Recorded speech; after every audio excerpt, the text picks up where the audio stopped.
Well, it's the beginning of the week, which means it's time to take a look at the top plays of the week. Last week, our top play of the week went to Onaway's Brennan Fenstermaker, who was able to weave his way through traffic and break a couple tackles for a Cardinal touchdown. Let's take a look at the top plays of week 3. Let's start off with Gaylord and Alpena. Just when you thought the Blue Devils were going to score, think again just before Quinn Schultz was going to the end zone. Everett Zan punches the ball out, which would lead to this fumble recovery by Ashton Perrin. This is such a great heads-up play by the junior linebacker, and would end up leading to this. Down 7, Ryan Volz looks left, takes a shot to the end zone, and finds Mason Mumford for a 42-yard touchdown.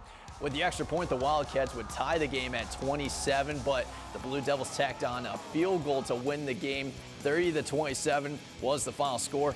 Volz threw for 108 yards with 3 touchdowns. This Friday, the Wildcats will be in Traverse City to take on the Trojans of TC Central. Next up, Oscoda taking on Tawas. Senior quarterback Owen Franklin looks left, takes a shot down the field, and Drew Hess hauls in a beautiful catch. My goodness. In very tight coverage, the senior was still able to come down with it.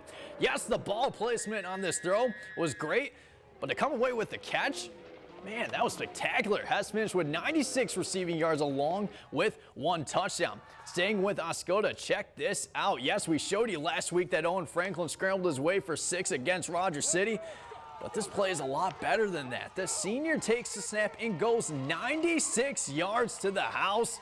He rushed for 126 yards with 2 scores, and he threw for 159 yards with 2 touchdown passes. Oscoda went on to beat Tawas by a score of 46-0. And finally, Whittemore Prescott versus Gaylord St. Mary. Senior running back Dakota Gagnon takes the handoff, and the senior keeps the play alive by cutting back inside for a 42-yard score.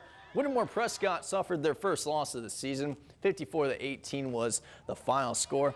Ladies and gentlemen, voting begins Tuesday at noon. You have until Thursday to vote for the top play of week 3. The winning play will be announced during the 6 p.m. newscast.